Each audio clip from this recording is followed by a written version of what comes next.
Japanese used that design. Falling into World War II, that design was adopted by the Viet Minh. Who are they? Wait. Huh?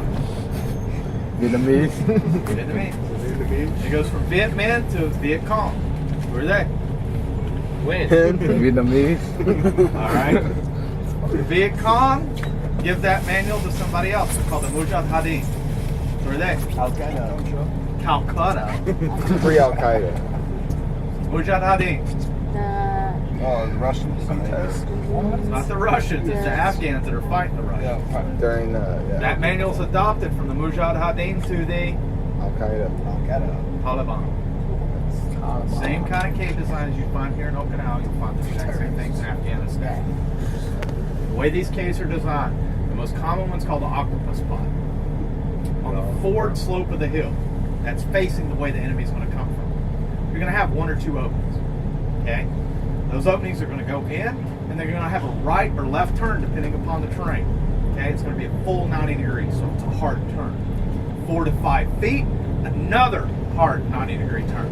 4 to 5 feet, another hard 90 degree turn. 4 to 5 feet, another hard 90 degree turn. Then usually your main room. Out the reverse slope of that hill is where the majority of your openings will be. Now the reason you're doing that is because you said naval rifles earlier, naval gunfire, to knock that stuff out. Okay? What you are counting on is the angle of the weapon. Everybody understands how naval rifles work, right? Yeah. The big thing with that is rifle. It's a straight line trajectory round. Okay? You can arc it a little bit, but not too much. I mean, pretty much it's whichever way it's going to go. Sort of like your M16 at 300 yards, right? You got a slight arc and then drops back, right? Your other options, use artillery. Artillery is the same thing. It's angles. But striking the reverse slope of a hill is extremely hard because usually your angles are so steep that the rounds aren't quite as accurate. Okay? So the other option you've got to use, what is a high-angled weapon? Mortars, right? I can use extreme angles with that.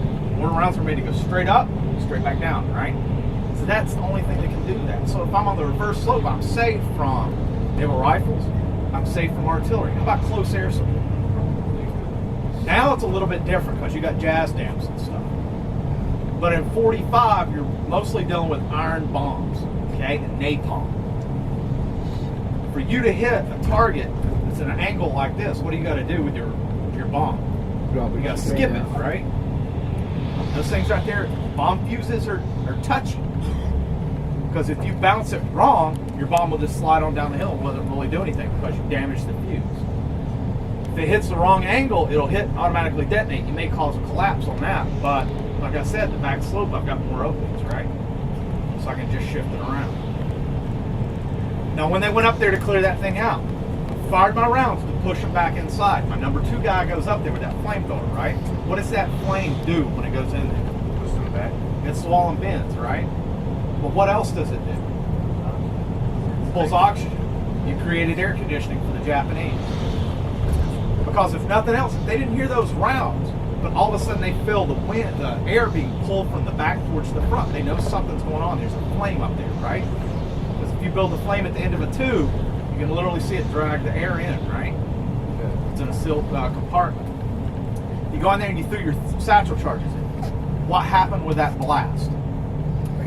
It was angled, so it just kept hitting the wall. Okay, that concussion kept hitting the walls, right, and bouncing. Here's something neat. 4 to 5 feet in a 90-degree angle. You know what happens to that blast? Every time it bounces, It gets stronger. No, it dissipates. it's cut by half. That doesn't mean it goes half, half, half, then nothing. It's half of a half of a half of a half. It's some of that freaky math. Okay? But by the time it gets back to that main room, it's a loud noise. Alright. You may have a headache pretty good. You may have some collapses. If you're really lucky, you got sympathetic detonations. They had something stored in there close to the front. But other than that, you did nothing. The troops inside of that hole, they shoot out of the back of it. They got a top 89 grenade discharger. How many of y'all seen that down at the museum? About that big, right? Americans, we call them knee mortars. So we were dumb and thought they fired them off their knees. Alright? That's got a maximum effective range with a 50 millimeter grenade of 350 yards. It weighs 7.5 pounds. One man operation. I can take, right now, if I had one, I could take every single one home.